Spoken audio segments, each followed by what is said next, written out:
nasty. For the love of goodness.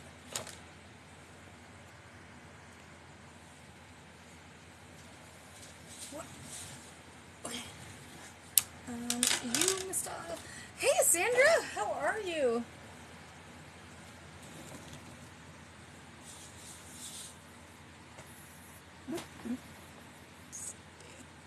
Alright.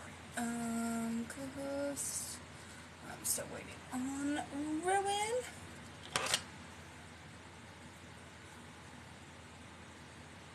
There we go. My crown of smoot is upon my head.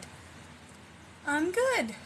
We are hanging out with Rowan tonight. So I am super excited.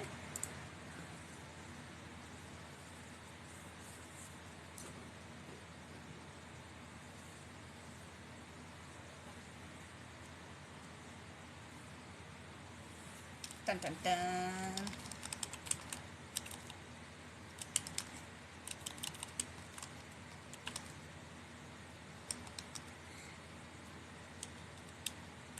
Alright, share with Becca. Actually.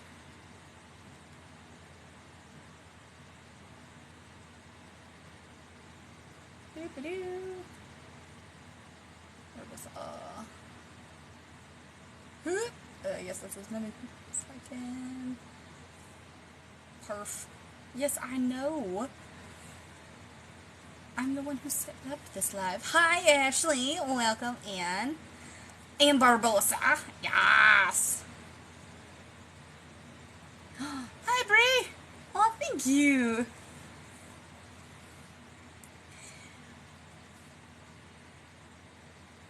This is probably a good time for me to crank up my AC because I live in Florida and it's 1,000,000 degrees here. Hi, Zero.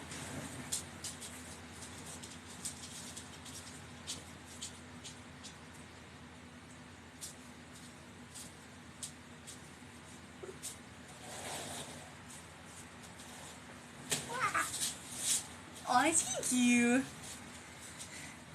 I wanted to do it up a little bit for Rowan since she actually, oh, thank you. She went a little extra and did up like an entire thing behind her. Oh, thank you. It's my, Princess of Smoot tiara. I got it from Walmart. Walmart's actually really up their game because it's like actual steel.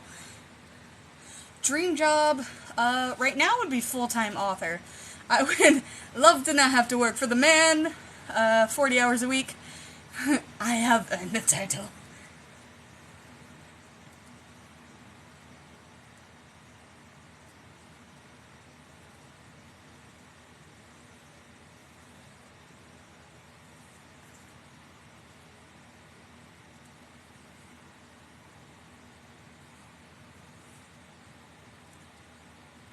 Oh, good. The AC's kicking in, because as Barbosa will tell you, it's ridiculous. It's 70 degrees. Another Lila, no! It's pretty though, right? Lila, we're friends on Instagram, right? You should like totally send me a screen cap of your cover.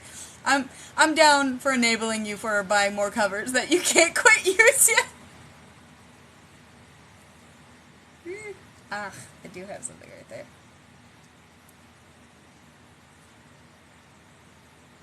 There she is.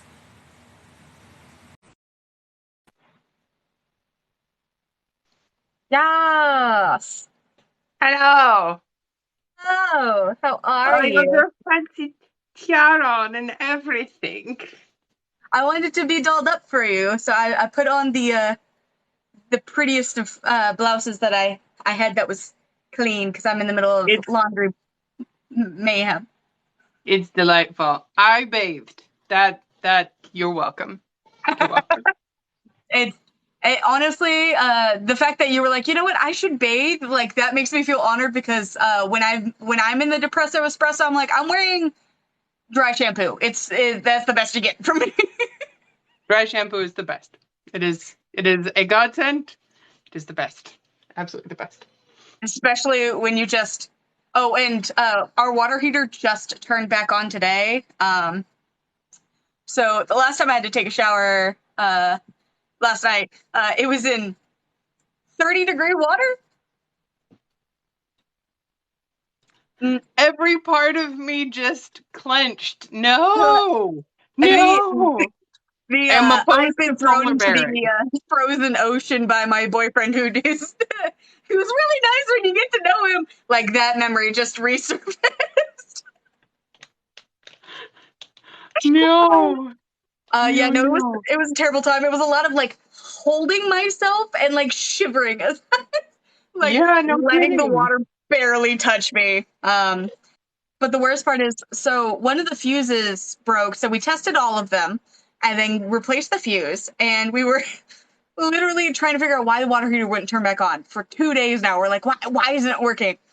And then I had the thought, did we did we turn it back on? And he was like, no. We walked over, still flipped off. For 2 days I've been fucking with this water heater. Couldn't figure out what was wrong.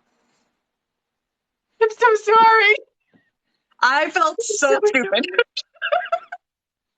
I'm really happy you have hot water again, though. That Right? But very good. there was a moment of, I'm such a bad homeowner. I'm not even truly the homeowner. Yeah, no, Lila, funny story about being one of those cold shower for health girlies.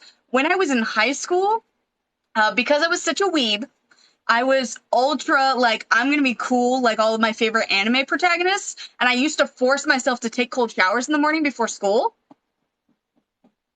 And because of that, I can't do it anymore. I can't take a cold shower. It's painful.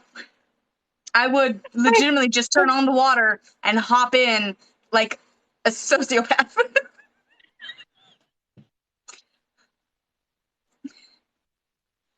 So, That is uh, messed up.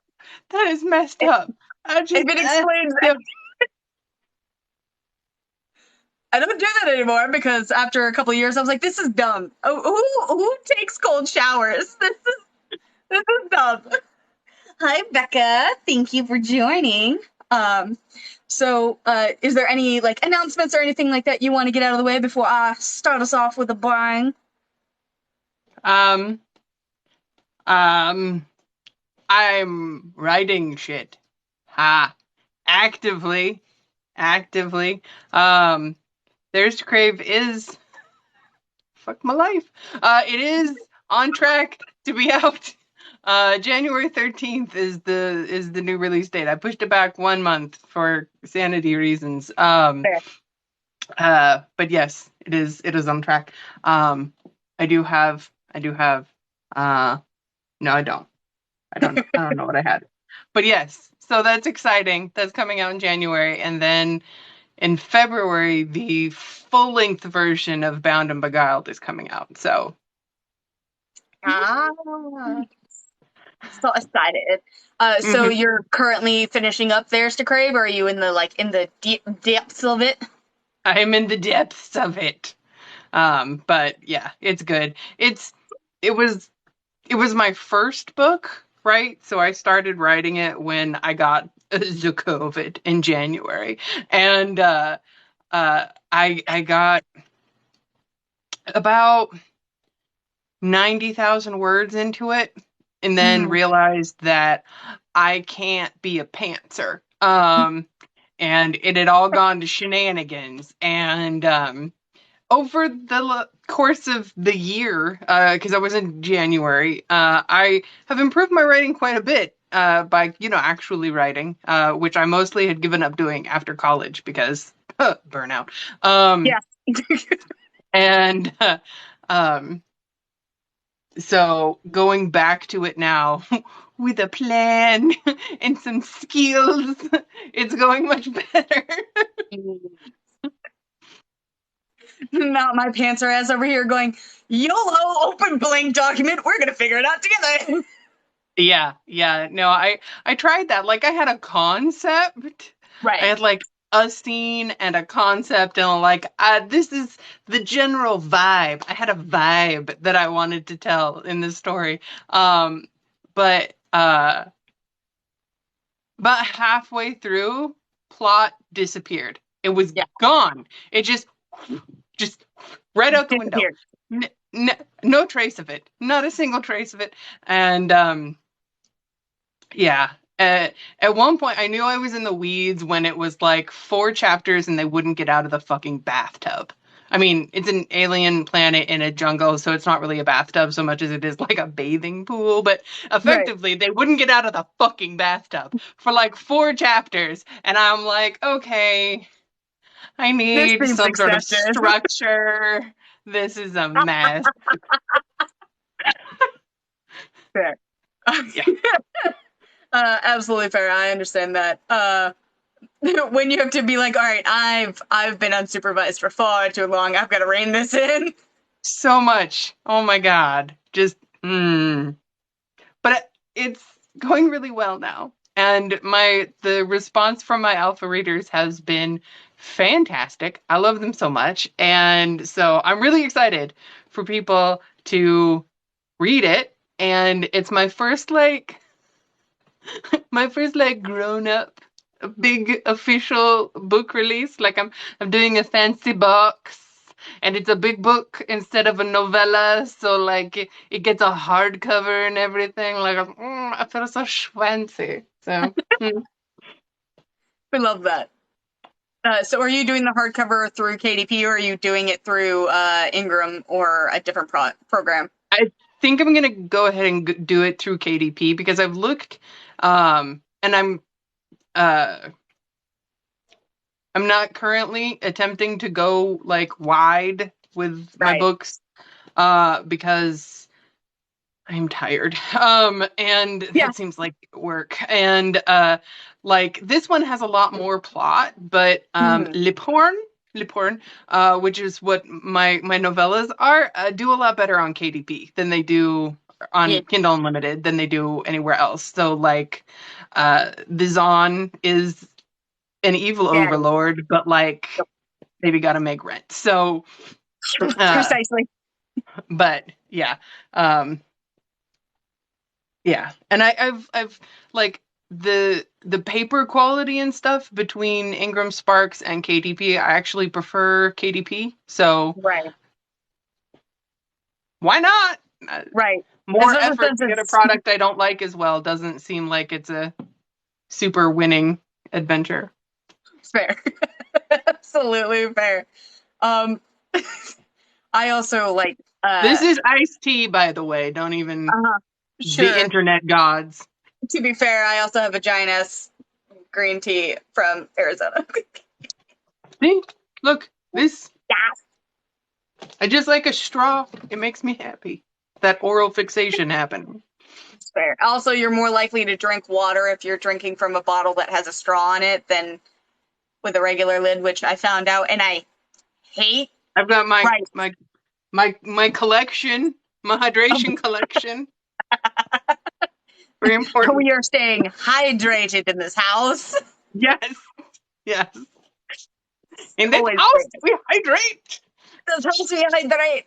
That's your next sticker. That would be a we'll good do one, a actually. we'll I'm do gonna a write that down. dual sticker where like yours has your sneaky scaly guy's hands and mine just has like a giant dragon hand around their water bottle. This house we hydrate. Oh man, I don't know where it's gonna fit. Probably in like the Karen Rider series or the Consorting with Monsters series, but I want to do a Feather Boy so much. Feathers. I haven't done a feathers. I want to do a feathers. Currently, at the moment, I'm working on Bird Boys or Birdman. We are finally at Birdman, 2 Chaos Gremlins, all in one shared bed, fake dating. I'm so pleased. So excited. I was like, oh yeah, I'll just casually start it. Immediate 13K where it's the first day. I was a little excited because I finally got to get to Birdman, but so we'll go ahead and actually start this off with Hi, for everyone who's in the chat, my name is Lizzie Strong. I am a monster romance author where the monsters are spooky scary, but the romance is cute and cuddly. My most recent release, Hauntings and Company, is available on KU, so if you like purple tentacle monsters in Italian silk suits, you will love this one. Also, if you like bi plus size female main characters, yes, and pumps who also worship Cthulhu and hate their mother, you're gonna like this book. Um, my next release is Nymph on the Rocks. It comes out December 13th. So if you, like me, deny that Eddie Munson ever went on Stranger Things, this one is for you. He gets a happy ending, and that's how I say it happened. And I would like to introduce to the fantastic monster sloot that I have joining me here today. Rowan, please introduce yourself. Hello, I'm Rowan. I'm not nearly as good at patter, but I write queer monster smut. Some of it has plot, some of it not so much. But it is queer, and it is consent based, and it is sexy, and it is probably all neurodivergent because spicy. Yeah. But it's yes, we like variety in our game. Oh, and it's almost exclusively polyamorous also as well. That yeah. We Yeah. love it. I have tentacles and teeth. God damn it. Yeah, there we go. Tentacles and Teeth is my first book. It's out in paperback, ebook, and audiobook. Success. And I have Bound and Beguiled, a novella that is in the I Am the Fire anthology that is currently for sale and will be released in the more fuller version in February. And then There's to Crave is coming out in January. And there's lots of exciting things happening next year. Not all of which I probably should speak about, but I probably will. So, ha, ha, ha. Speaking of exciting things to come that you may or may not be allowed to talk about, are there any events or cons that you're planning to be at this coming year? Yes, because I am slightly insane. And I may have a little bit of a crush on a certain individual. My ass is flying all the way to Florida. Yeah, I'm going to the Smut Lovers Convention in September. It's September 21st through the 23rd, I think. We should mingle. We are absolutely mingling. You don't understand how much I'm putting that time in advance. A year in advance? I think so. But I'm really excited about it. It's a writer and a book convention, but it's also an educational convention. It's partnered with the Woodshed, which is a dungeon in Orlando, and so it's talking about the difference between like fictional and real life schmink and schmex workers and LGBTQ experiences and how to write them respectively, fully and effectively and accurately in your books and things like that. And I'm so excited, and I'm presenting and I'm signing, and it's going to be a whole lot of fun.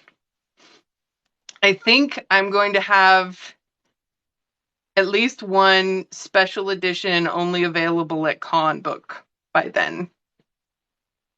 Don't worry, Barbosa. I'll pick you up on the way. We're going. If I have to buy us both tickets, Barbosa, we're going. Yes. Yes, excellent. So super excited to hear you're coming to Florida, especially since Florida is such a bitch to get out of. It's from where I am to just leave the state. It's at least 9 hours to just leave the state, which should not be a thing, but it is. The state is so goddamn long. But what would you consider like some of your biggest author wins? So obviously you're going to be a presenting author at this con. And That feels Tentacles and Teeth, fancy. in my opinion, has gone very well. What are some Okay. author wins that you feel great about celebrating? Um, so I had a couple of people that I had like followed on Book Talk and things like that before I released that I was like, I just want them to read my book. And then they all have, and they all loved it. And one of them loved it so much that she's now one of my alpha readers. And so that feels really nice. Um, and like just the response, the reception has been like amazing. And I keep being surprised by how well it's doing. Um, And so yeah, I think the my biggest author win is just that people fucking like it, apparently. Right. And that is swell. That is great. That makes me very happy. I keep getting like these sort of like achievement unlocked sort of milestones, right? Like Yeah. presenting at this con is one of those boom. And one of the things that I maybe am not supposed to talk about yet because it hasn't been officially announced is I'm gonna have books in a book box coming out next year, and that's very exciting. Like they came to me and they're like, "Hey, we love your books. We want to put them in a book box," and I was like, "What? I don't even have books plural yet." And they're like, "But Yeah. we know it's gonna be So good. what? It's fine. Just give it to us." And I'm like, uh, so yeah, that's pretty great. I love that. So you've hit a bunch of milestones as it is, and you've done very inspiring work. I love you, and I can't wait to be as cool as you are. But what would it be like? Is your next author go? Hey, you're cool. You're cool. Especially Whatever. because, like, so to be fair, in the reflection in like the camera, it looks like you're a unicorn, but like a smexy unicorn because it's not slightly all the way, it's not all the way straight, which is fair because I'm nowhere near Accurate. straight, and neither are you. So, Accurate. It's so like, art. It's a sculpture. yeah, uh huh, a sculpture that's got a purpose. Yeah, it's also like a stress reliever tool because it's wiggly. Yeah, Wiggly. it's Stress wiggly, reliever. That's what stress relieving sculpture. That's what that is. right, with a flared base. Yeah, very important. Very important. Yeah. So it stands up, you know. Right. Yeah. Uh, we have a few in our collection, some more for jokes than for use. One being the size of my arm, that is equestrian shaped because my husband got it on sale online. Um, Worst part, it has a suction, so he decided to prank our roommates by sticking it in the shower and not telling anyone. Um, I did actively hear someone walk into it and scream, "What the?" Nay. There's nothing like going to go into the shower and getting smacked in the face by an equestrian arm length art fixture. Whose horse is that? That's that's Precisely. amazing. That's So, amazing. um, it's a fantastic conversation starter that we wish when we have a place of our own and we're bigger adults that we can just have at the dinner table for Friendsgiving. I used to have one. I lost it in a relationship breakup, but I used to have one that was also, Right. of a size. But this one was just actually an arm. So like, woo, Right. right? And we kept it by the door in case of unwanted knocky people. Right. Little book. Right. Go Are you actively going to take my money if I slap you across the face with a rubber equestrian appendage? right, I would like to know. right. And it's very Like, handy in case of like burglary. right. Because your standard home invader is not gonna wanna like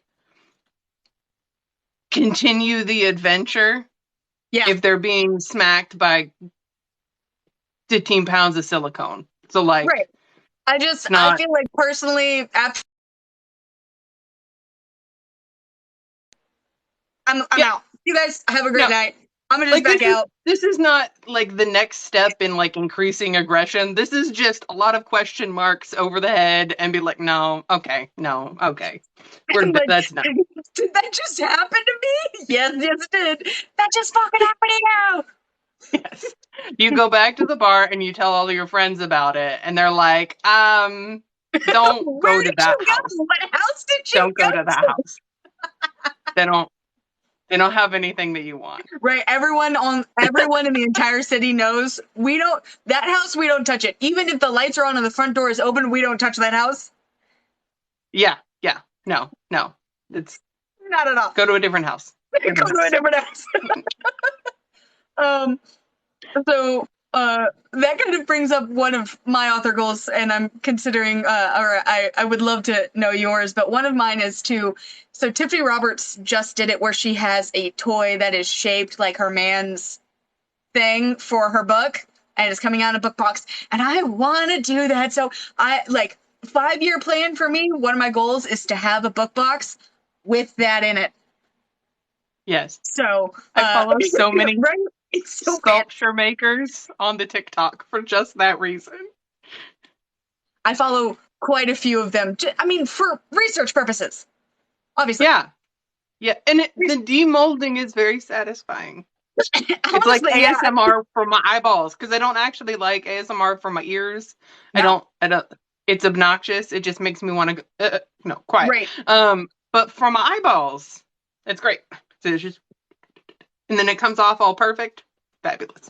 That and the people who make D&D dice. I love their demolding Did you videos. see the Tide Pod one? It made me so happy. It's just like, if you guys keep asking for this, I'm just gonna keep making weird dice. I was like, yes. A win is a win. But on a more serious note, what are some of your author goals? So obviously, you've got the book out. We've got book box cons coming up. What are some other author goals you've got? So like I don't know because like I don't I haven't formed expectations. Yeah. So I cannot be disappointed. So I don't have a lot of goals. This is the secret to happiness. Also, that's a free bonus. Like, keep your Right. expectations low and your happiness will be high. Also, if you maintain being easily amused, your boredom is significantly less. So just like throw that out there. But I don't know. I keep being surprised by them because like I never thought I would go and sign books at a con, and so that I didn't have that on my list, but now I'm doing it, and that's great. Uh, but yeah, I don't know. Like I have a financial goal, which is more of a concept than a number. Yeah. Like I want to be able to have my husband. I have 3 spouses.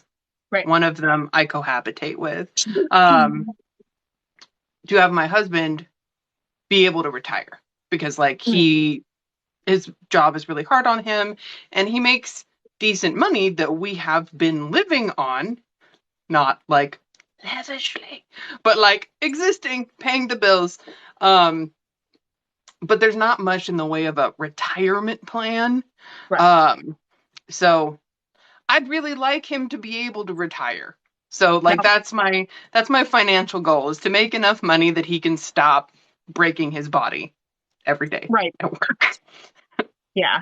My husband and I have a like an agreement that is whoever is the first to like make it Markiplier levels of money content wise, or not even necessarily Markiplier, but like any of those, content wise, off the grid wise, then the other one gets to quit their day job and become their personal assistant. So like if I make it big, then he's going to be doing book box packing videos and is shipping stuff out, and I get to just sit at home and write, and he'll be my personal assistant, and he's totally fine with I will Hmm. pack book boxes all day. Yes, my husband and I have a similar situation. He's a tech guy, so Yeah, like he's gonna go about like making sure my website is running and run the shop and do all of those things and take care of the child because we made one of them and do all right. of that stuff while I am doing the working thing. So that's what I'd really like to get to. I did think of another one and then I forgot. And then I remembered. Another author goal that I would really like to do is to be able to hire people to do shit. Because right Yes. now I do all of it myself. I know Yeah. you are familiar. And it's freaking exhausting. And I would really like to focus on the actual writing part. Um, so yeah, being able to hire like one of my alpha readers is an editor and a PA, and I want to hire her so bad. Yes. So maybe in a couple of books, because like right now, I have paid the utility bills for like a couple months in a row now from my author money, and I'm like, magic. My goal is 2024 to be able to afford to pay a PA and a book talker to just talk about my book, like to pay Brooke and some other book talkers a decent amount of money to pull a Tiffany Roberts and like just be on my channel and be a face on my channel so I could just write and you guys do your influencer stuff and I just chillax. I have Like, to say though, like your social media is fantastic. It makes me so happy. Like you find the best sounds and you have the best facial expressions and it's all like so fantastic. So you have to have some of it still like go on and make some amusing content because like I love your videos so much, but I feel you on like that's not what I want to have to be focusing my energy on. I want to just have like the videos that I make be the ones where I thought it was really fucking funny, but like my marketing videos are totally someone else's department. Like, I Yes. get to make the memes and the jokes and the really bad like videos and all the fun stuff that I enjoy making when I have time. But I want someone else dedicated solely to marketing 100%. too. Yeah. There's there's so much posting that has to go on, and I can't keep up with 3 videos a day. I just can't. I'm managing 1 to 2, and I'm like, you know what? We're happy with it. That's enough. Right. That's fine. But like, I feel like I really should be utilizing Facebook, and I refuse. I hate it so much. And I feel like I should be on the YouTube and Yeah. other platforms where you can do other marketing. Like I don't want to do ads right now because no, but like there are other things that I feel like I could be doing to be reaching different markets and more markets so people want. But like just one video a day on TikTok is enough to make me go, okay, I need a nap. So like Right. no. And We won't be going into different markets until we get a PA. right. Like that's 2024. Lizzie's goal is to have a PA to at least do one solid good marketing post on like all platforms a day. So that way I can write and like every other day you guys will get some ridiculous thing that I saw at 3 a.m. while I was doom scrolling trying to go to sleep. Those are the videos you guys will get from me. I want to go back to my cackling stitches because like those are really fun, but I haven't had time. I want so but speaking of the drain and the burnout, because that is something that almost every author I've ever talked to has experienced either at one time or continuously. What are some other things you would warn or Levels. advise? Right. I've never been burnt out. ever. I've never just dropped off the face of the earth for like an entire week. No communication to anybody. No, no, at no point in my life ever have I had people sneaking around my house, peering in windows to see if I am alive because I won't answer my fucking phone. No, that has never happened. Not me getting multiple text messages from different people in a group chat who are like, hey, we haven't heard from you in a while. Are you all right? And it's like, yeah, no. But I'm breathing. Like, that's what you really meant, right? I am Right. doing that. The But body no. is working all of its basic functions. Have I left the bed or gotten out of my depresso espresso pajamas? No. But am I breathing? Yes. Yeah. But what is something you would warn or advise new authors when it comes to the life and the experience? I love you too, Elle. Um, don't. Okay, so it depends on what your personality type is. Mm. For me, giving myself hard deadlines has been the worst fucking thing that has ever happened, ever in the history of ever for my mental health. So, like right now, I'm fighting this deadline because I made a pre-order date based on when I thought I was going to be able to get this book out based on the speed at which I wrote Tentacles and Teeth. Right. And a lot of things were happening at the time that I wrote Tentacles and Teeth that made it possible for me to like just whip it out. And sometimes the writing works that way. I am a slow writer. I am not a fast writer. But like I was getting out 1, 2 chapters a day, and I was like, boom, boom, boom, good to go. And I was like, yes, this is obviously how it will always be. And I set up my schedule with that in mind. False.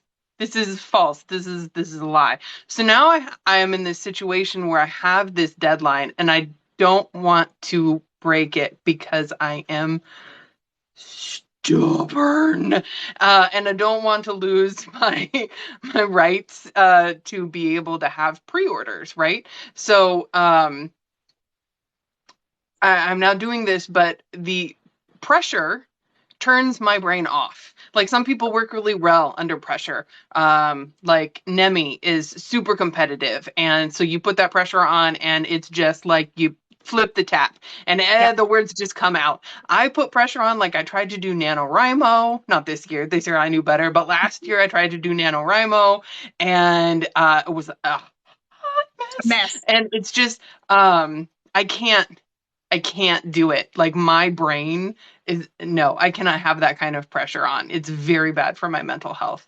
So if that is also you, don't do that. Don't make promises before you know you can fulfill them, because it's just better for everything. If you are the kind of person who thrives on that kind of like pressure cooker experience, listen to somebody else. But like, yeah. And also more of a niche thing for authors who are doing their own formatting specifically. Do all of your editing first. Yeah. All of it. Get it completely done and then do the formatting. Because I reformatted Tentacles and Teeth like 15 freaking times because I threw it in because I wanted to see what was going on with the formatting and how that worked. And then I changed things and had to do it again. Then I changed things and had to do it again. And because if you move like one character, everything is wrong.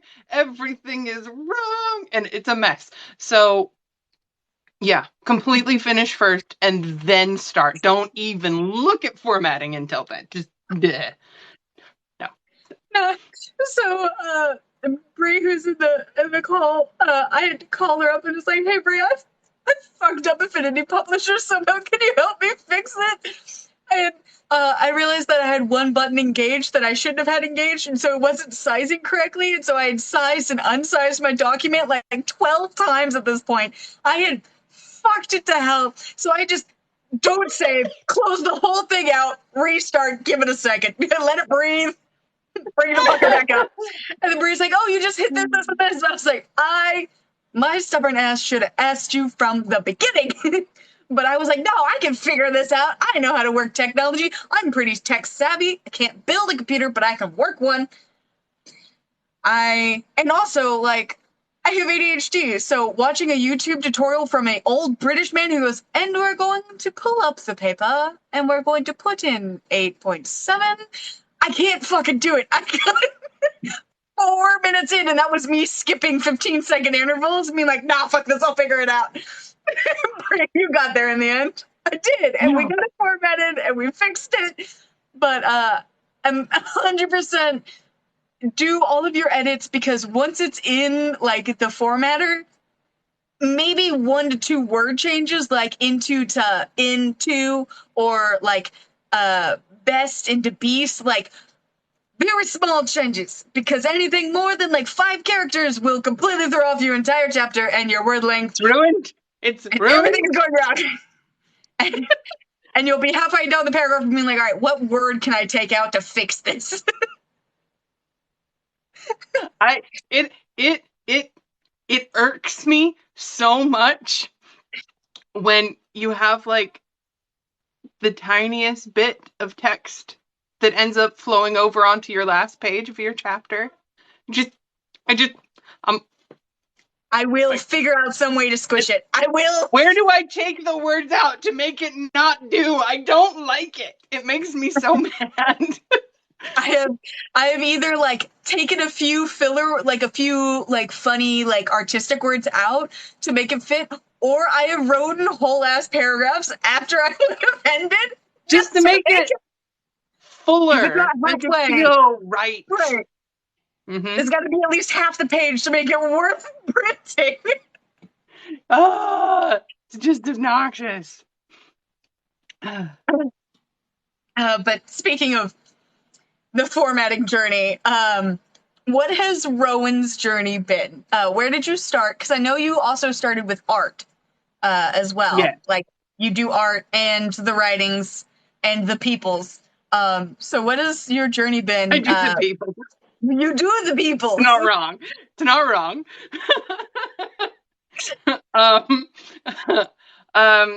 So Rowan's journey has been a lifetime adventure in undiagnosed ADHD.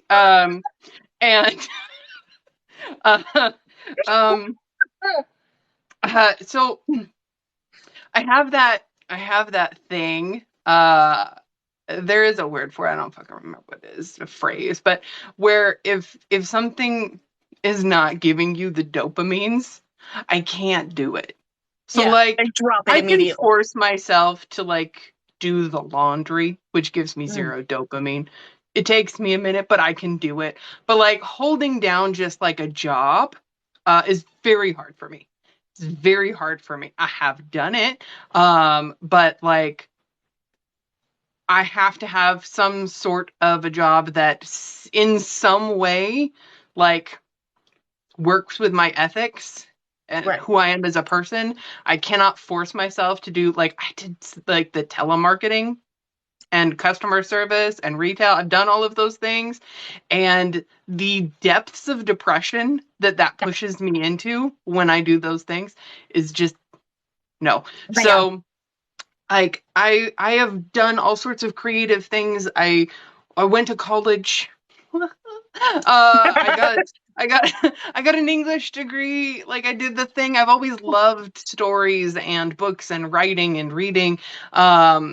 I was going to get an art degree, but everybody's like, no, you can't make any money. You can't make any money with that. Don't do that. So I didn't. I've worked in theater. I've worked in costuming. I am a seamstress. You know, I do all the fucking things. If I never have to steam another tutu in my life, it will be so like I've done all the things, but you know, I have this recurring issue where I am a perennial broke bitch. Like I have been below the poverty level my entire life. So like my idea of how much things should cost is like wicked screwed because I only shop like secondhand and things like that.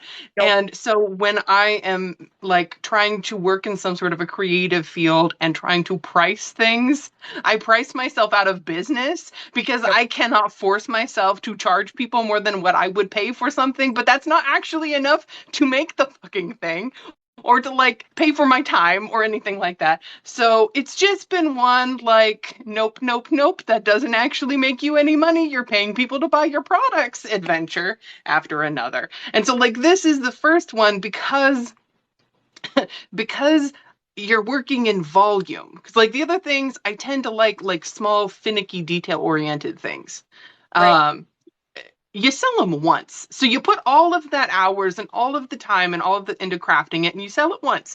And I sell it at way less than my time is worth. So it's not sustainable.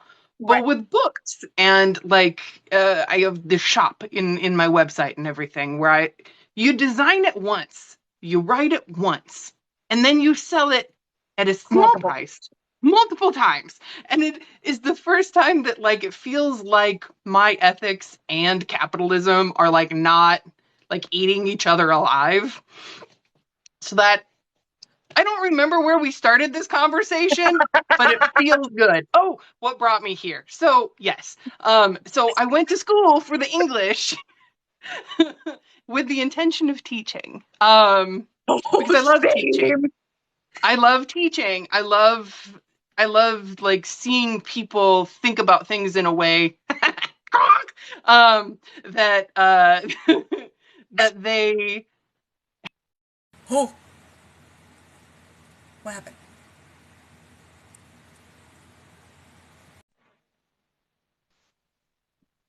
Did you have a momentary blip in internet connection, or was it me? it said that you left alive. I don't know. I'm just sitting here like, why have you left me? Um but anyway, we're back. So like I love that. And then I went through the whole school process and I was like months away from graduation. Um and like I had been not feeling great about it ever since I started doing like my first internships and shadowing and things like that. But I got months away from graduation and I was like, I need to stop lying to myself. I do not Right. have the grit to get through the American educational system. I don't. It's awful. It's terrible. It is just we're just unaliving people's minds and I can't do it. I can't do it. So after Right. doing all of this work, I was like, I don't know. I don't know what I'm gonna do now. It is a cheese grater to the soul. Uh, so then I got COVID and I was like, I can't do anything, so I guess I will write a story. And it all sort of snowballed from there. So, yeah. I'm having such fantastic but horrible flashbacks at the same time because I too was going to Mary Wash University for English and child education. I was gonna be an English teacher for middle schoolers. Oh, you got all the balls. I was planning on teaching adults so I can Uh, cuss because. I was going to be a middle school English teacher. I wanted to be a special needs educator because I have a lot of family that is autistic or has special needs that I was raised around my whole life. So I felt like I had a pretty good base on how to work with individuals and like how to understand like how everyone individually needs help. And like that's where I wanted to go. And then my school counselor was like, "Oh, honey, you don't want to teach special needs. That's for teachers who are done with their careers." I walked out of that office so angry. I called my mother, who was already in Oklahoma at the time. I was like, "I'm out. I'm done with college." She was like, "Okay." Parents totally let me leave, totally let me finish out the semester, and I left. And I never went back, mostly also because it was going through that bigoted college. Punched her. Oh, With my hand. I was this close. And like also at that point I was much more like reactionary. So I did cuss her out. I did say some choice things. And then I did the dramatic, like, I get out of the seat and I flipped the chair back and I stormed out of the office. And she was like, Miss Stooge, like calling it after me. And I was like, fuck. I was storming out. And then I called my mother and I was like, I'm about to get kicked out of college. She was like, what did you do? And I was like, I'm done. I'm leaving. I'm never coming back to this stupid university, blah, blah, blah. And what's worse is, like, I had paid my way through college. Like, my grandmother gave me $7,000 in, like, that she had been saving since I was born, so that I could pay for a small bit of college. It paid for my community college. And then I went to university. I was paying it out of pocket somehow. And I decided, you know what? Rent and feeding myself and doing things I want to do is more important than paying for this stupid college. So I finished out the semester and I left. I still get, hey, do you want to donate as an alumni to this college emails? I lose it every time. So to know that you also wanted to be a teacher is validating, because I also was like, I'm going to be an English teacher, or I'm going to be a special needs teacher, and I'm going to do all of these things. And then one thing happened and my brain was like, fuck this place. I'm out. Mm-hmm. Yeah, no, the system is awful. I'm planning on homeschooling the tiny demon when she gets a bit older. So that's it. That's it. Absolutely agree. Done. I do not. I don't trust public education because bad, but I also don't trust private education because much worse. Yeah. No, I mean, it's differently worse in some ways, but none of it's good. Like, you can luck out and find a good school, but like, no. I really don't want to. I don't want to do the digging. That's the problem. No. That's fair. Yeah. So like back to actual questions. This one I put in because I know we both like monsters. Your ideal monster. Pitch him to me. Okay. One, I am too much of a hoe for that. I'm too polyamorous for that. It cannot be one.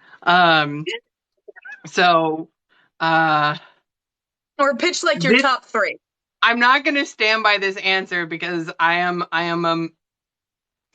we're going to call it a mood fudger.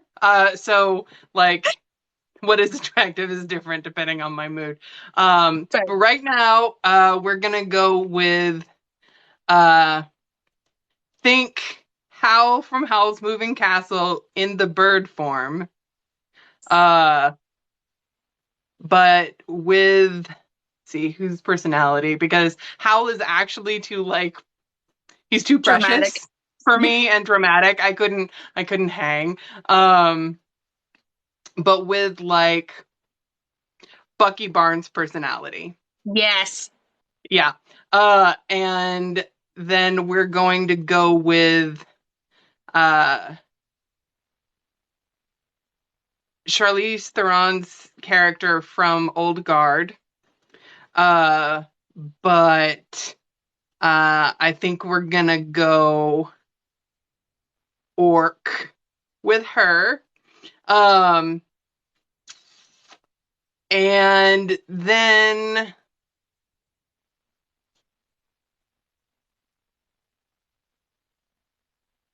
we're gonna go full Kraken. I want tentacles everywhere. Everywhere. And I big like puppies. like Olympic sized swimming pool. You can have a little corner, big, like a big Kraken. And that one is going to be the like looks super intimidating, is secretly a cinnamon roll. That yes. One. So that's going to be my top 3. I love this. So on the topic of debate, my favorite, are you a vampire Gorley or are you a werewolf Gorley? Werewolves all the way. vampires, not always, obviously. There's variation, but like generally speaking, vampires are too angsty for me. And they tend to be a bit too like, let's have the nice clothes and the precious and everything. Like, I want to get filthy. So I'm a werewolf girly. Werewolf girly Fair. all the way. And like, there's something about having paws with claws on it. Like, if the vampire goes like Dracula from Van Helsing with all of the hot people in it, that Van Helsing, There are definitely like vampires I like, but it's just generally speaking, I'm gonna werewolves. go. I'm gonna go for Overfang. Mm-hmm. Mm-hmm. Absolutely. Bree's like, I'm team vampire. So speaking of your preferences, what might be some top recs that you have for either readers, moviegoers, or TV enjoyers? Listen, I haven't actually watched TV in more than a year at this point. Like I go in phases, and right now the idea of just like watching something, like just sitting down and watching something makes me want to claw my eyes out. So I haven't watched anything like at all. So I got nothing. I got nothing there. Um, but I don't know. I hate it when people ask me for recommendations because every thought leaves my head. Um, because Nemi is sitting right here in my comments, I'm gonna say definitely you want to read Obsidian Feathers. I am Team Sal so hard. I am the original member of Team Sal. Salty That boy being forever. said, Salty boy forever. That being said, she keeps telling me more about Cesar in his own book, and he wasn't like my favorite in Obsidian Feathers. But I think that in his book, we're gonna have a different feeling. Yeah, yeah. Um, I do, outside of the monster effery region, I also enjoy a bit of an age cap. I may have some daddy issues situation happening. Um, um, so like I enjoy Chloe Maine for that. Like she's Yep. got um just like short my little nonsense, just that's nice. Um, but yeah, I just, yeah. Fair. Um, and like some characters, like you read them in the first book, and you're like, oh, I don't like this person. Then you get to their book, and you're like, oh, you're not as much of a dick as I thought you'd be. Or just like, I, something like on a craft level that I really enjoy, because I really enjoy like connected standalone series. That's Mhm. my jam. I really like, I'm demisexual. I like forming relationships long term Yeah. with people and like getting to know them and doing that whole thing. So I really enjoy where you can have the same character who the character is consistent, but seeing them through different people's eyes, you get to see them differently because that makes Mhm. sense. Because like that is how that whole thing works. Um, so that makes me really happy. Where like you can like in Elle's books, um, Mhm. the way that that uh, you see each of the main characters throughout the different books is different because like she writes fated mates, monogamous sort of situations, so her characters are not looking with Google eyes at this other character because they're looking at this one. So they're not Right. like, "Ooh, that one's ass real nice." They're just like this one. But then when you get to their one, it's different. So it just Right. makes me happy. So speaking of things that make you happy, what are some things that you as an author like have to have that either get your writing juices going or just make you happy and feel inspired? That face. Feedback. Fair. Uh, feedback. I've found this. So like Nemi is one of my alpha readers, and There are many reasons that I adore her, and that is a side benefit. And in Tentacles and Teeth, one of the things that like really allowed me to move forward so quickly is our schedule synced up, and she was reading the chapters as soon as I wrote them. And she was my only alpha reader at the time. And so she was reading them as soon as I wrote them and giving me all this feedback and being very excited, which made me excited to want to write the next chapter.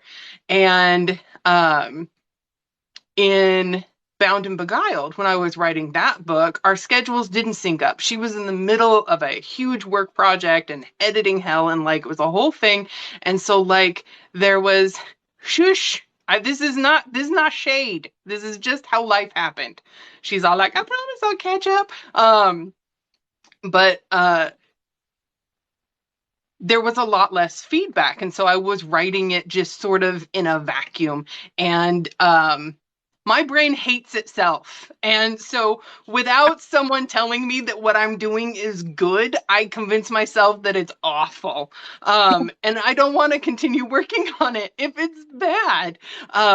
So feedback is very important to me. So I went about finding some more alpha readers. Now I have a pack of them. And so like if I only have like one or two of them that can get to it like before I write the next chapter, that's fine, because it's still feedback. It still keeps me going. So feedback is huge. And otherwise, like I'm not the like set up everything with the candles and the music and the mostly I just like it quiet, which is hard with a toddler in the house and a puppy, but that's mostly I just want it to be quiet. I can handle music sometimes, but mostly just quiet. Fair. Absolutely.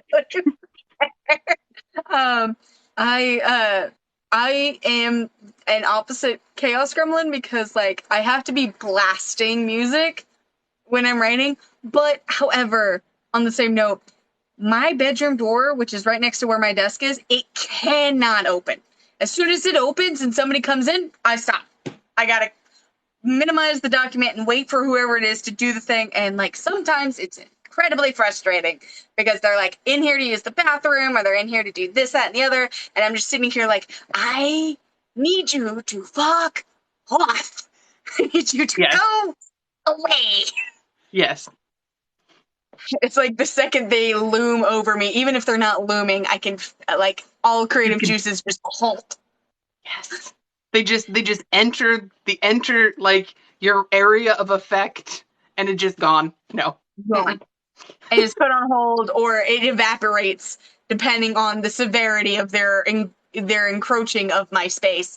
And I know it makes me sound bonkers, but it's true. Like my husband knows this, so like sometimes he'll like slink by as quietly as he can. Oops.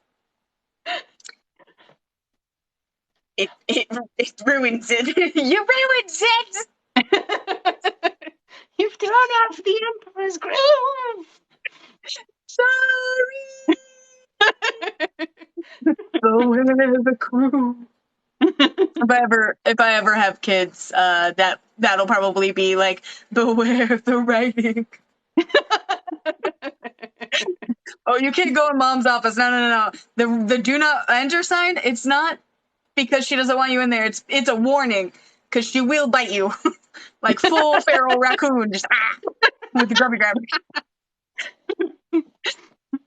But I guess that kind of like explains a part of me and like how people see me because my brain is just being feral and ridiculous.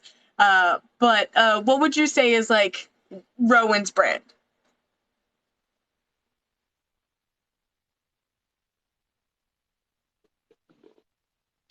I go with wholesome filth. That's the tagline of just wholesome filth and cozy smut. Because like I have now written a short story that is in my Patreon, and it's dubcon, non-con, fear play stuff, and it was a lot of fun, and I would definitely do it again. But even in that, it's cozy. So like her red fluid is on her outside, and there's a lot of not comfortableness, and there's a whole it's a whole thing, and still it's like kind of cozy. It's kind of cozy. So I can't help myself. And like right now, what I'm writing, there's a lot of angst, and not like angst is the wrong word because angst feels to me like someone standing in front of a rainy window, just like being maudlin about some shit. This is just, there's a lot that, like, we're going through some trauma. Like, they have had things happen to them, and they are dealing with them, and it's still cozy, and it's still funny. Like I keep having my alpha readers being like, okay, I'm crying and you're making jokes.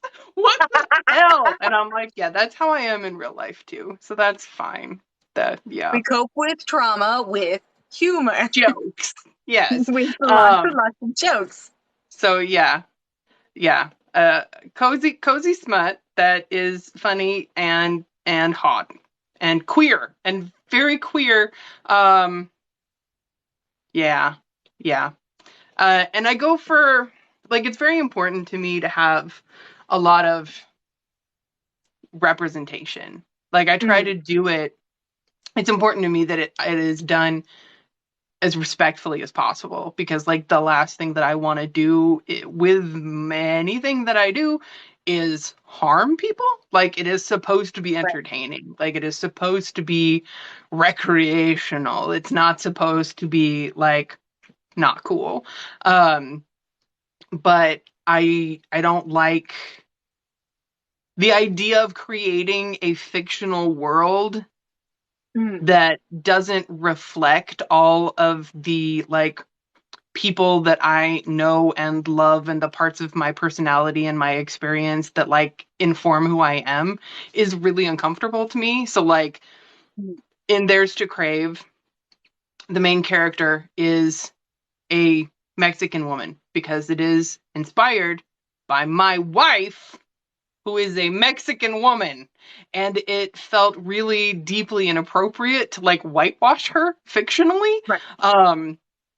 And so, like, that is that. I also have, like,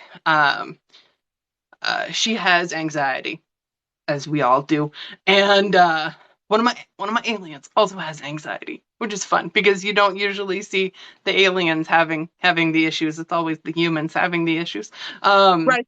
But but like I have characters with disabilities. I have characters with neurodivergencies. I have characters with different sexualities. I have characters of different races. I have, like, I have trans characters, and I have a whole species that is effectively intersex. And so, like, I try to create a world that is diverse, because what's important to me is demonstrating that, like, there is always, like, it's always lovable.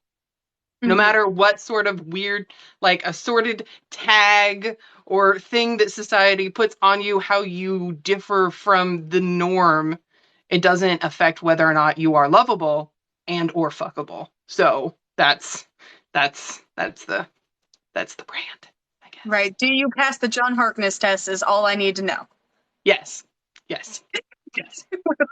We love that.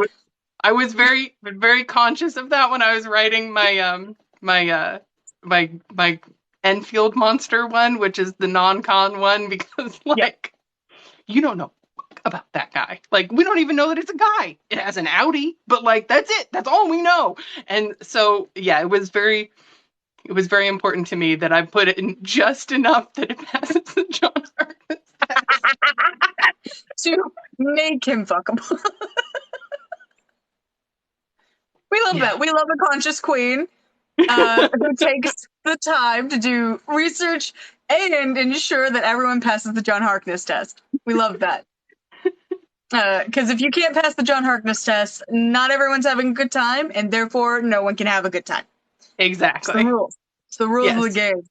game. But speaking about the book specifically, Theirs to Crave, since the one Uh-huh. you've got coming out, Uh-huh. what inspired the title? A lot of confusion. I hate titles. I hate making titles. Like every now and again, it just like works magically and I have it before I even start the book. But it was just a big notepad with a bunch of words and I just kept smushing them together until something sounded right. Um, Fair. um, but like as far as the vibes that it has, like there are multiple of them. Right. There's right. And uh a, a major theme in the story is like how desirable they find her because she like it's a fat positive book. Right. So there is there are a couple like moments of fat phobia from one specific character. Mhm. And otherwise it's a very fat positive book. And the main character, who is fat, Mhm. feels very good about herself. But that doesn't uh, erase her experience of living in a world that doesn't feel the same way. Right.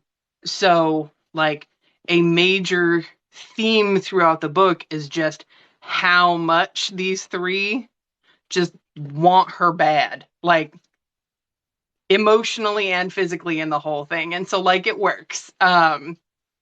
Book two, which is her brother's story, is yeah, it's a 6-book series. It's a 6-book series. And book two is her brother's story. They're twins, and he gets with two aliens, and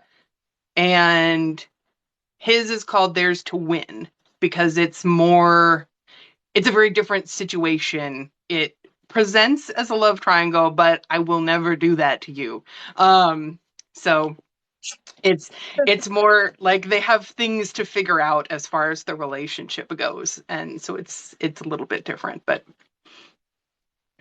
I like that.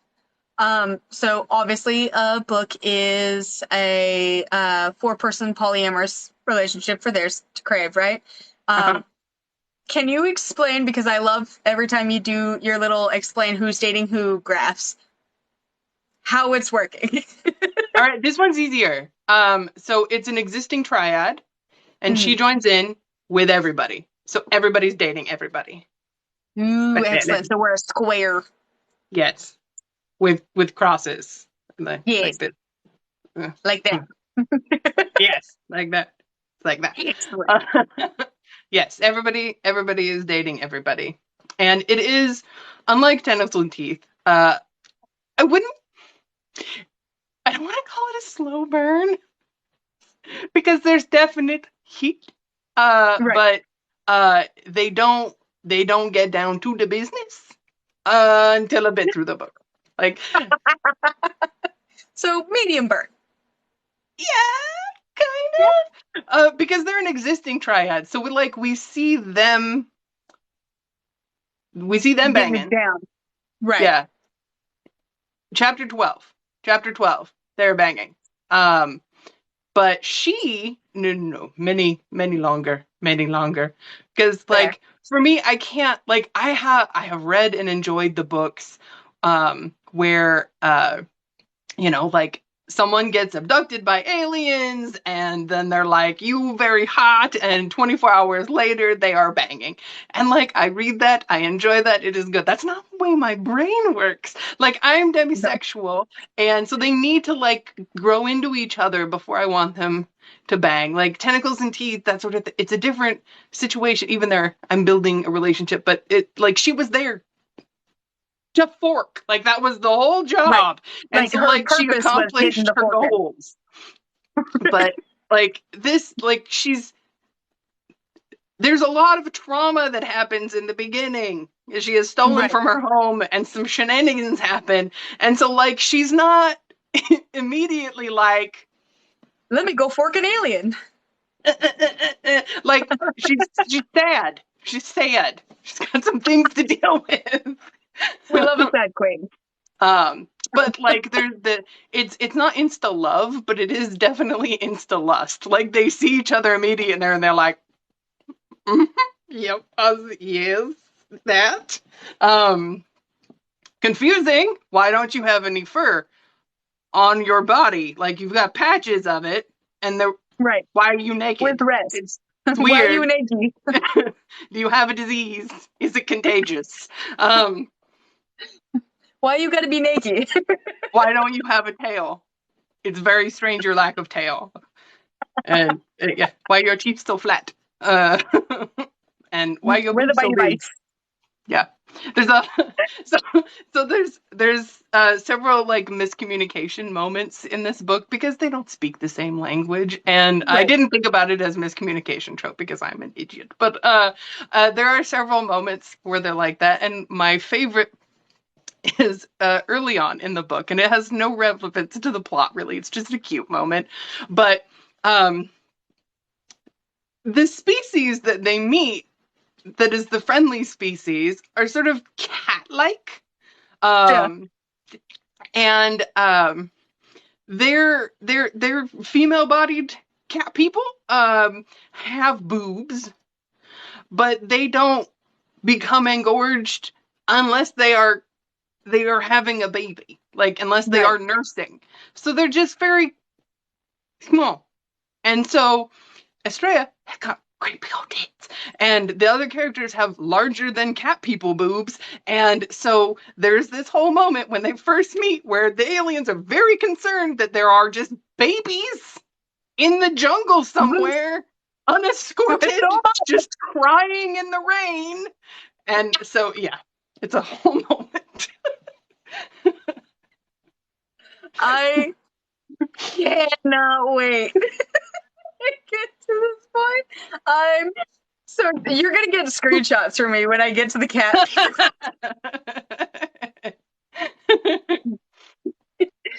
Where are the children? What children? Your breasts are large, so therefore, Exactly. where are your children? Where are they?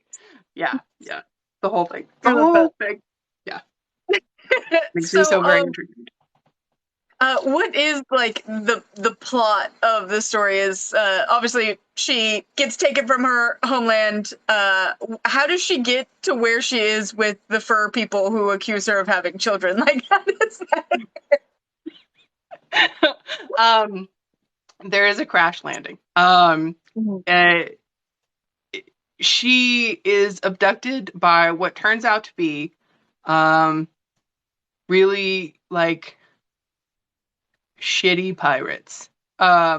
So the backstory that's not actually in the book, that is just in my head, Right. is they're basically like exotic pet black market purveyors, right? So Okay. they're going around to planets that are not like space flight capable. Um Yes. I'm sorry. Was the other person talking to me not obvious that I was on some sort of call? Sorry. The amount of oh shit moments that we've had in this house. He's not even my teenager. It's my um best friend's teenager. Anyway, as you were saying. so yeah, they're basically going around to like non space flighty planets and just picking up random folks and selling them to people uh, put them As you do. in like menageries, or use them for, scientific studies, or, whatever the F that like creepy, weird aliens that buy other people are doing with them, right? Clearly, yeah. But they're like not successful. So they're not maintaining their ship very well. So they go to another planet where they're gonna pick up some more people, and they crash instead. Whoops. So now we're stuck on this planet that is not spaceflight capable. We cannot go back. Right. And we gotta make a life. We gotta make a life. So like that's basically the whole plot, is just figuring out how to make these communities blend and Right. work. And there is a complication in that the mythos, beg your pardon, of this planet is that like this guy is associated with death. So them coming from the sky does not set them on like a great foot with the overall community. There Right. is some suspicion there.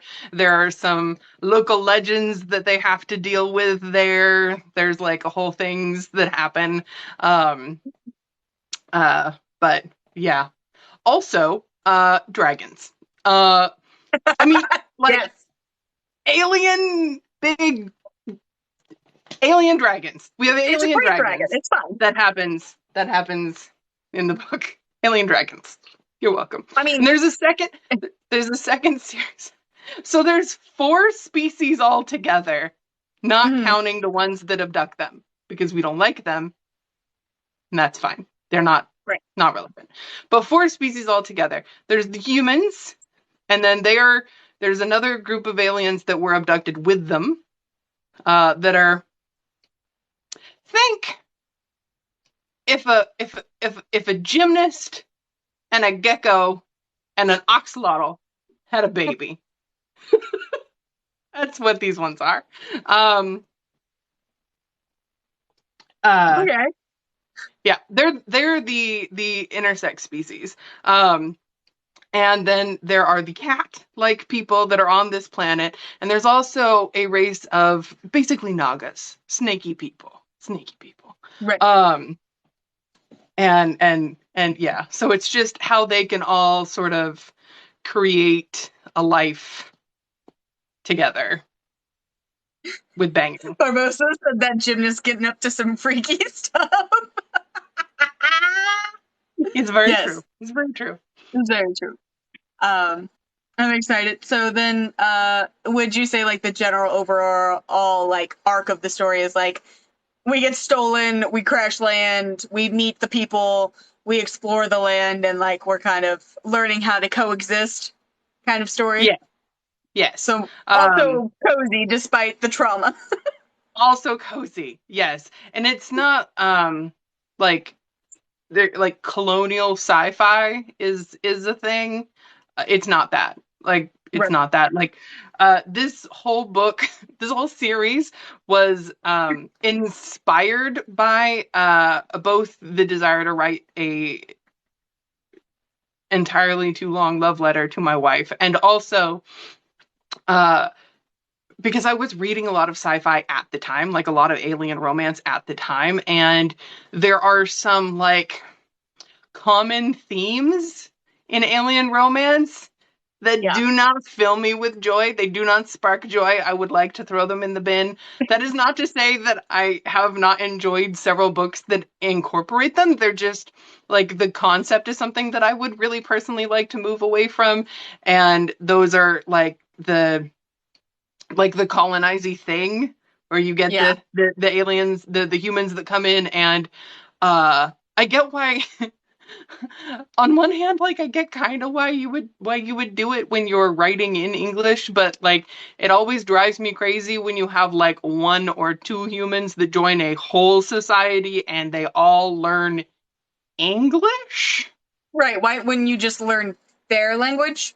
You're making all of those people learn English for you instead of like really. So but and then there's this like narrative that like white women specifically are Yeah. the most desirable in any galaxy. Like all of the aliens are coming to Earth to pick up women who are almost always white women to take them Right. away and then fight over them. And uh, I get it. I don't like it. So I don't like it. like it. So I very specifically like I set up the people who are kidnapped from the Earth are of varying races and descriptions and genders, and they also kidnap other species, not just them. So to sort of like push Right. back against that narrative a little bit, and the the way that the interactions happen in the book are very much of a like let's figure out how to coexist in a way that is respectful on like to All all of our levels. societies, Right. and like to get our needs met rather than like let's figure out how to turn your spaceship into New York. So like Right. yeah. So yeah. And also, like, if I'm, let's say, our bad people, aliens who are coming down and snatching up people to sell to other people, I'm not grabbing just like only the white women. I'm grabbing just as many people as I fucking can and just Right? snatching them up. I'm snatching your dogs, your gerbils. I'm gonna take a shark because it looks cool. I'm gonna whatever a giraffe is, it's getting on the ship. Like yeah, I'm gonna go full arc, at least two of everything. Everything that I can get my grubby little alien hands on, like all of those little suction cup fingers, they're grabbing something. Each Oh, finger's got please, something yeah, on it. please. Yeah. Yeah. Yeah, so like it would make more sense if they were like, I'm gonna get a couple of these and a couple of whatever the fuck you are. You're getting on the ship. Zebra, what is it? It looks like a horse, but it's not. Yep, no, we're going on the ship. Like somebody's gonna buy this from me. So like Mhm. humans of, and like people have different tastes. So like I'm gonna get humans of every kind of flavor because I am a good businessman and my menagerie has one of everything. Anything you would like, I've got it Diversity in that is key flavor. to any successful business. Right? Having plenty of flavors is key to a good business strategy. So like it would behoove me to have multiple flavors. Mm-hmm. I don't know what you're gonna do with these humans. I don't care. But you know what I do care about? Your money. So Exactly. right? So it makes more sense that way. I Yeah. also totally love that this is kind of like a love letter to your wife. Did your wife read science fiction? No, my wife doesn't really read at all, but I tell her about the book. She's very Fair. excited. She's very pleased. She's very flattered. To be honest, like I also send my husband snippets, but I'm also a cruel mistress where I will just send him an entire blanket thing in Facebook Messenger and be like, "What do you think of this?" with like jokes in it. I will not explain where it's from. I do not give context. Here's just an entire page of text like, "Is this funny?" And he has to just kind of figure it out. So is my husband my alpha reader? Yes. Does he know it? He's my alpha reader? No. He just My my husband refuses to read my books. He's a hard sci-fi guy, but he is uh part of my writing process because he's a hard sci-fi guy and a nerd. Like we do the like world building and like he helps me when I like have a plot problem and stuff like that to like bounce stuff off of. But no, he won't read it. My wife, who's inspiring this book, will probably read it when it's in Audible, when it's an audiobook. right. My other wife reads all my shit. So Fair. yeah, yeah. And for giggles, do your other wife and husband, do they have characters in this series at some point? Just, to No, oh, no, not in this series. The first book in my Karen Rider series will be coming out at some point next year. And one of the main characters in that is inspired by my other wife. And I have not yet, and I might not ever write a character that is inspired specifically by my husband. He is just very pleased that elements of each story are inspired by activities we participate in together. So that pleases him. He is happy with that. It is good. Fair. Absolutely fair. Hey, sometimes you gotta write what you know, right? Yes, it's verisimilitude is very important to me. I feel like I need to have a as much being a person who writes very much nonfiction, as much like real world grounding in what I'm writing as possible. Right, there's gonna be some touch of realism. You might not be paying taxes or, talking about taking out the trash, but like a little bit of realism is important. Mm-hmm. One of Love that. my first like video reviews from Tentacles and Teeth was someone who I blushed. I am still blushing, and I cracked up. Was like, so I don't know exactly how to say this, but you can tell the difference when someone is writing something that they've read and when they're writing something that they've done. And I'm just saying you're a hoe. And so like I feel like that Highest compliment. concept is something that I'm very proud of and I would like to carry it forward. Highest I would compliment. like people to read my books and be like, yes, this author is a hoe. Correct. Ho. Yes. 100% ho material. That and like when readers are like, so I had to read your book one-handed. Perfection. It's like, yes, we love you. this. Yes. Like, oh yeah, my books touched your heart. Absolutely. I want to know that you feel seen. I also want to know, did it help? Yes. Yes. I did. It is a different and also wonderful joy. I as I'm having my alpha readers read this book, I have had the first people tell me that they're actually physically tears down their cheeks crying because they're sad, because they're connecting to the characters so much and like feeling for them. And I'm like, I have never been so happy to make someone sad in my whole life. It's very validating. Especially if the book made you cry while you were writing it. Yes, that has definitely happened. I just need to know that people are reacting the same way I reacted when I wrote it. Like, if I laughed very hard, I need to know you cackled. Like, feed me.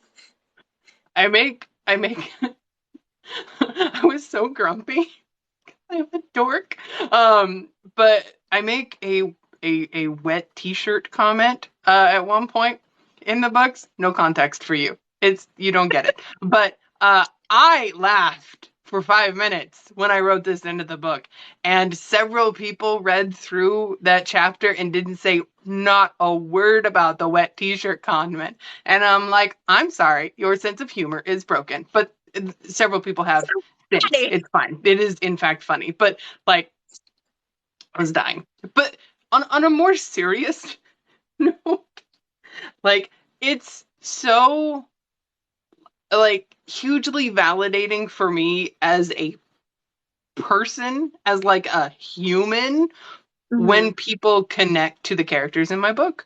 Because like I am spicy in the brain and I sometimes have a hard time with like connecting with people in real life and with like understanding my emotions or their emotions, or like I have a very intellectual idea of my emotions, and so it is a recurring constant fear that I am going to write characters that nobody's going to give to fucking shits about. They're just gonna be like, blah, blah, blah, get to the porn. And so when people are actually connecting with my characters, it's like, it's nice. Yeah. It is truly about, and one of the reasons, the only reason that I'm still in love, like I have a love-hate relationship with Goodreads, but my love part of it comes from when you can see where people like react to certain lines and like they do the updates of like a quote or where they were at in the book when they laughed or whatever. I got a review that was like 3 sentences long. It was a nice review, but when I looked on it and I could see everything, like everything they pointed out, I was like, this is what I live for. What you reacted to in the moment, and they're like, I'm crying, how dare you do this to me, oh my god, I love this person. Or like when I get text messages when people are like, I hate lavender, they fill me with joy. So to know that my kid, like even my villains being able to touch people's hearts just fills me with joy. That's why I love Google Docs I mean, that's what I write in because it's free and I can do it on my phone. But that's why I love Google Docs for like sharing stuff with my alpha readers because they can leave comments. Yes. So nice because I refuse to go to frickin' Goodreads. I'm not emotionally strong enough. I won't go there. I'm a masochist. I I think it's also because like I also read and review books on the Goodreads that sometimes I'm like, I'm just gonna go look. But then sometimes my mental health is like, no, the fuck you're not. No, we're not. But close that window. We're not touching it. I have always been absolutely terrible about reviewing books. Like reading isn't until I got on Book Talk was never a social experience for me. Mm, Like I don't my friends don't all like have the same reading taste that I do or whatever. Like it's just not a huge part of what brought us together. So it's not a huge part of what we talk about. And so my reading life was very much just go to secondhand store, buy book, right. read book, continue. Right. Right. Yes. So I've never been like a reviewer or do those things. And so uh, I've never got into Goodreads. And then going there as an author, I'm just like, no, this is the bad place. No. This is the bad place. And like even like my reviews are majority is good. Like I continue to have very good ratings on the book since the beginning. The vast majority of the reviews are good. I just it's not my place. It is 100% not my place, and I would never comment on it. But like, if I read a good review, like the joy that it fills me with feels like falsehood. You know, like it's an external validation, and I need an internal validation. Because if I read a bad review, even if it's a fair bad review, because like there's a lot of, I mean, all reviews are fair because they're a personal experience and it's all subjective. But like, even if it's a review that I can like fully agree with, like be like, okay, I can see how that was not for you. Sure, whatever. Mhm. Still, it will just like Yeah. ruin me as a human. And I will not be able to write because I'm like, oh, I am trash. That's cool. Right. I don't need to I'm put more of clearly a that bad out in the author. world. So yeah, I do Yeah. not go to the bad place. It is not my place. It is not for me. It is not. No. It's fair. Uh, but speaking of things that would make you happy cry, what is something like if a reader were to reach out or to say anything, what would make you like happy cry? Okay, every time a reader has reached out to me, I'm just like, because I am shy and awkward, so I don't talk to people. But I very much appreciate it when other people do talk to me. Mostly in a virtual setting. If you do it in real life, and I'm not like prepared for that. Like at the convention that I'm going to in September, it's going to be different. Be mentally prepared to talk to people I Right. do not know.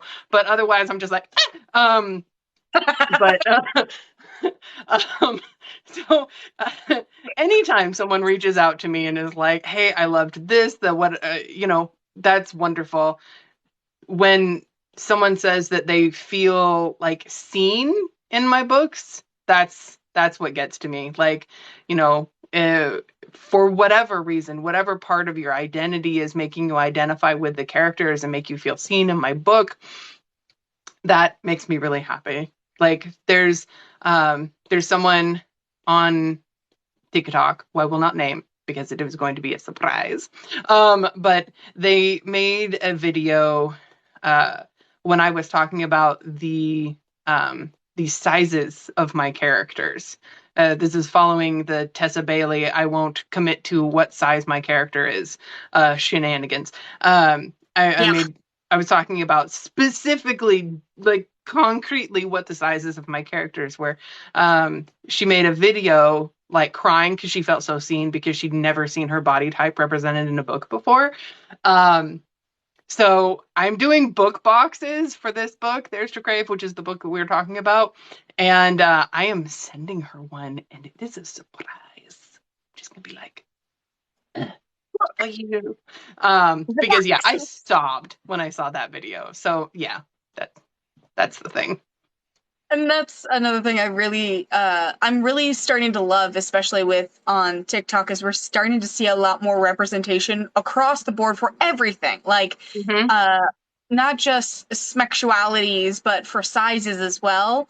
And also, we're getting size inclusivity with covers that match. Is really important. You want to see a sneaky peek? Because I do my own covers. You know that. And so I'm working on this one. I meant to have it out like ages ago, but no, I'm behind. Fair. I forgot I had to make the cover. Honest to God, I forgot. I was just like, oh no, I just have to write the book. It's fine. And then no, I have to make a cover. So this is a sneak peek of it's not shaded yet. It's just the beginning. But of the main characters that are gonna go on the front of the book. Try to get this without glare. There we go. I love that. Yeah.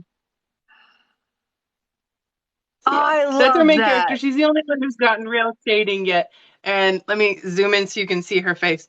I'm using my wife as a model because she's gorgeous. So, yeah. Oh my gosh. Yeah. I think it's going to be really pretty. Your wife I'm is obsessed gorgeous. with my aliens. They're so pretty. The aliens are so floppy. Look how pretty they are. They're so floppy. They're so floppy. And I had so much fun because I'm like, you know what? Cats come in all sorts of coloring. So these, there's so many. Right. There's so many different varieties. And like some are short hair and some are long hair and some are fluffy and some are silky. And like it makes me so happy. I want to see what the Maine Coon version of your cat people is. Because like they're double the size of regular cats. So like you've got to have like your regular cats and they're like, hey, oh, watch out for Tom there. And there's just this lumbering giant cat person. I was like, that is. I probably need to make it a lady Maine Coon because the ladies are bigger than the men in that particular. Fucking mess. In both of the species on that planet, actually. Yeah. Well, typically, the female is larger than the male in most species, actually. Yeah. But I'm absolutely, I cannot wait. Even if I have to commission from you at some point in the next couple of years, just a Maine Coon version of your cat people. But like, I want her step on me large. I want like a little stick figure of me and this giant cat lady. I have fallen down that part of DeviantArt. I know what you're talking about. Yeah. Step on me. Death by Snoop Snoop. Okay, so there's this thing. Speaking of death by snoo snoo, so there is definitely a size difference in this book, right? So the alien cat people are like 7 to 8 feet tall Yeah. in general, and Estrella's like 5 foot, 5'3", 5'1", somewhere in there, like yeah. Right. And uh, they also have great big old claws on their hands. They don't go away, and they Right. use them for shit. So like they in a cooperative recreational activities, there is no Right. entering of the cave Right. because stabby stabs, stab stabbiesons. They have other things that make up for this, and it works out. Everybody's very happy. But there is a moment when Estrella and the lady alien are getting together, and they're doing some things, and Estrella's like, you know what? Look what I can do. And Lady Alien's mind blown. Blown. Yeah. Makes me very happy. So, those little claw caps that you can get for your cats that go on their claws? Do they get those? No, I might add that in because like they exist They're in little our rubber world. caps that go on their claws. Yeah, they exist in our world. So that I might write that in, be like, our people would be like, you know what? You could do just for funsies, just be like, boop, boop, boop, boop, boop, and then options. Options, and then fingies can go all kinds of places, and Yes. Terry Stabby, right? Yeah. Yeah. Like they just do things a little bit differently because their anatomy is different. Like they also have like muzzles with sharp pointy teeth, and so the Right. not so much kissing. They do the face rubbing and biting and things Yes. like that. But like not so much muzzle Actual teeth, mouth to mouth. actual Right. not so much. But they make up for it. They make up for it. They have very long tongues and they purr. And Yeah. when they purr, they can make their tongue purr as well. So like it works out. It works out. They have a very happy recreational experience All organically together. at home. We love this. We love this. Uh, I'm so like to hear that they're cat people just makes my little catto's heart so happy. So happy because legally I can't have a tabaxi because they're trademarked, but like I can have adjacent things. Yes. Yes. For giggles, what is their species name? Tetraya. Okay. Where did you get the name? I am a complete nerd. So, and like a nerd in the like academia kind of nerddom. So I did a lot of research on phonemes and did a lot of time fucking about with my mouth, pretending I had a muzzle and big teeth, and figured out like what noises I decided they could and could not make. And then I Right. looked at different languages to see how they put their languages together and things like that. And I designed a whole freaking language based on they have a whole language. It has grammatical rules. It has conjugation. It's a whole fucking thing. Calm down, And Tolkien. Down. I know, and I did the same thing for the snake people because I have problems. And so the whole thing is just like, okay, so this is what they can say, and then I put together sounds until I was like, I think if someone was reading that in an audiobook, it would be sexy. So like that's the whole yeah. Yeah. The snake people are called Sphestrix, by the way. That's what they are. Yes! I'm excited. I like that. I like that so much. Cattos came from, let me put the German word for cat.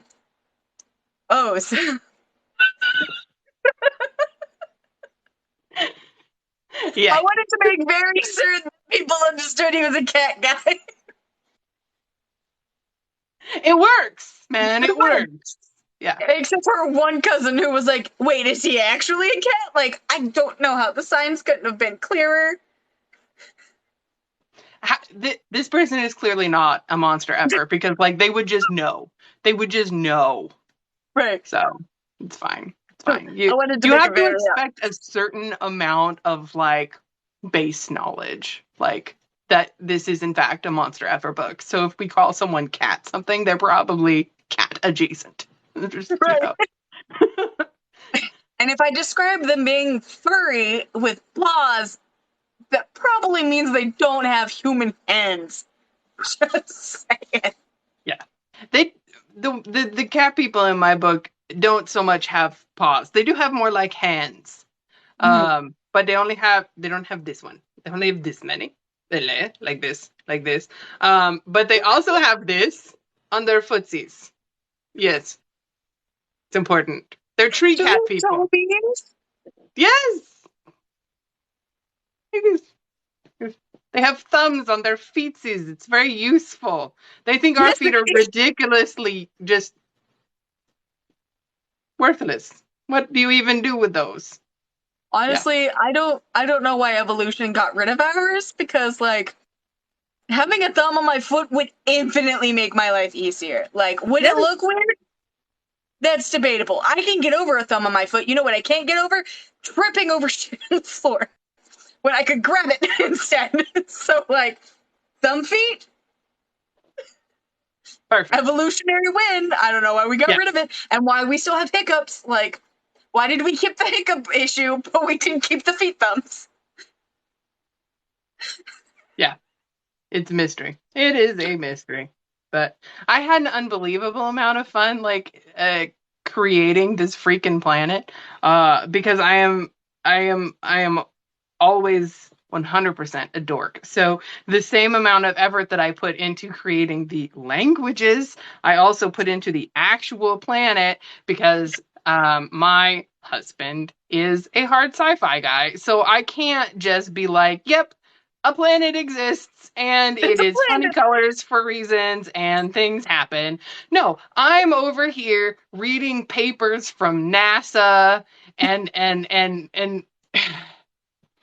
so that I can be like, okay, so it has a increased magnetic field, which makes the like tectonic plates more complex and volatile, but it also means that you can have the aurora borealis visible, not the aurora borealis, but the aurora visible like on the equator, which is where they're at, so we can see that. And it has like cultural implications, and there's higher than usual gravity, which can work for things being larger than they are here, and their bones are denser. But then I want to have great big trees, which would be difficult in a higher gravity situation. So I had to design trees with like multiple things that come out and then weave together so they have support structures.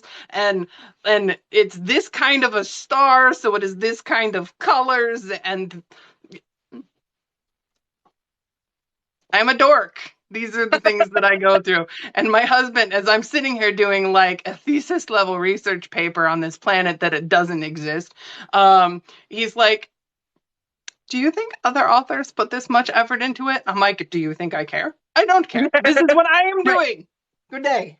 Good day. Take this negative energy out of here. This is a part of the process. Mm-hmm. One of these days, I'm gonna actually build a map of King's Fall. World building purpose.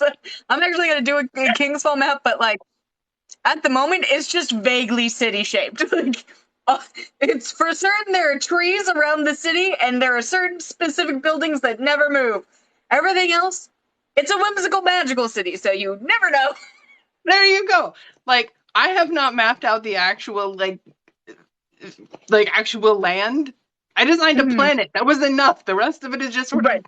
vague. It's How the fine. planet works is enough for me. Yes. Yes. Um, So, speaking of things that you've done for this book, what might be some, like, either research or deep dives, or, in my case, rabbit holes, that you've done for There's to Crave? Well, all of the above. Right. Yeah. And so like beyond just like the designing of the planet. So the alien species that is abducted with them, it's called the Kuzak. That's the gymnast gecko axolotl Axolotl people. people. So they are semi-aquatic, so they need a lot of moisture. So like that's a whole thing, and they're also um, sorry, my husband is being a dork. Um, um, uh, they are agender as a society and intersex biologically. So like they the way that they work is like they don't give two shit. They don't have any concept of gender. Right. And they have like whatever fun time play bits they want because they're in a pocket basically, right? Right. But so they can open the pocket and pull out whatever they want, right? So like Treasure you can trove have just pocket. you can open the pocket and there's an openy bit and there's a this and the this can come out and it or it cannot come out. Like it's got options and We love a utility queen. right? But the only like so they're just doing their thing and Right. if they decide that they want to make smaller Kusok, one of them that decides they want to like bear the little Kusok babies goes into a cave that's real hot. This is me doing research on how freaking like geckos and shit, mate.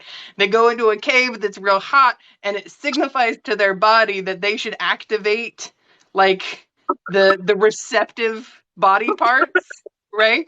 And then they start putting out pheromones.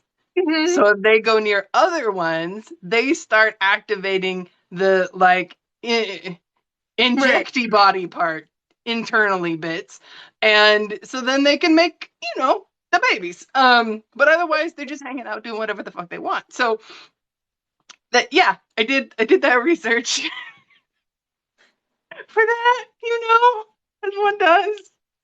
As one does. As one does. As one does. I love that. There was a lot of Animal Planet in the adventures. I think as a monster author, you have to like have a certain amount of animal research done. Yes. Just to know how things work. Yeah. My Google history is full and should not be repeated. Should be deleted upon my imminent perishment. Should be cleared upon my last breath. Is all I'm saying. Yes, 100%. Yeah, I had actually just a ridiculous amount of fun with like the mating habits, like actual biological mating of all. None of them are like human standard. Like none of them. They all have tricks and stuff and things, and they're different. And little fancy things on their body that make people do the thing. Yes. And like make them do the thing when it's appropriate for their body to do the thing, because then otherwise it doesn't matter. Yes. There's a whole moment. So there's definitely breeding schmink in book 1, but there is no the making of the babies. But there's a whole discussion in book 2 about like could we be technically making the babies? And my husband is like, no, they're different species. They're not going to crossbreed. I'm like, shh. This is where the monster effers divert from biology, because Right. just like mpreg is always possible, monster effer baby is also always possible. So like uh they have this whole thing where they're like, could we be making the babies? And all of the humans are like, oh and all of the other aliens who have to like take certain very specific intentional steps to do that are like, no, you didn't say you want to. Like we should talk about that if you want to. Right. But We need like, to have a no, discussion, and we have to prepare the obviously tape, and not. We're like we not gotta doing get the that. We didn't talk seeds. about it. It's like, what are you talking about? I love it. I think that's something I really like about the genre is that there's always open communication about like practically every step of the relationship, because like the monster counterpart has to be like, okay, so here's how things work with my body, just as how the body is. So like we gotta come to conclusions prior to, because we can't just be going willy nilly in, because some things won't line up if we're not attentive about it. Mm-hmm. Some things will not go in. Like they gotta wrap around. Like, do you like suction? I need to know ahead of time. Do you like suction?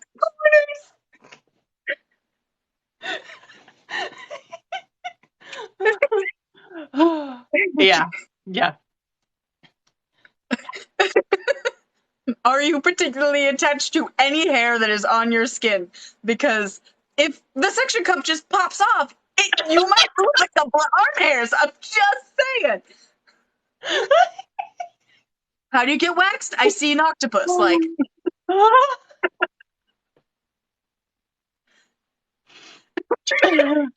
the, the conversations that I have with my own brain, astronomical. Yeah, yeah, yeah, yeah. But to rein my ass back in, is there anything about your books or about you that we possibly haven't talked about that you would like, that you were like really excited to explore, or anything like that?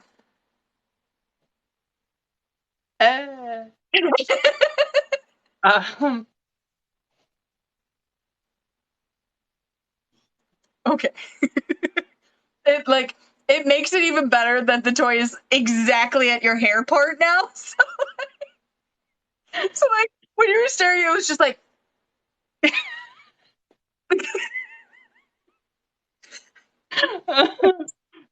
the perfect book nook spot. Uh, so then, some of the last questions I like to ask everyone is, if someone who was watching the interview and then kind of like literally forgot everything that was said, what is something you want readers to either know about you or to associate with you, even if they forget everything else? I write cozy, diverse, queer smut with monsters. And I have a website with signed books on it, and also like merch and hoodies and stuff.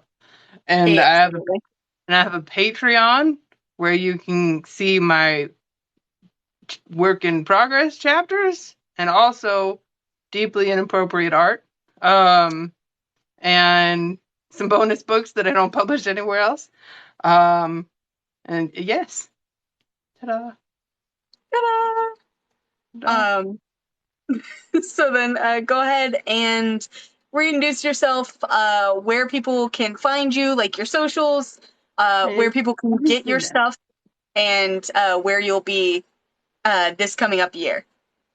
Oh dear. I'm mostly on TikTok, and I have other social media.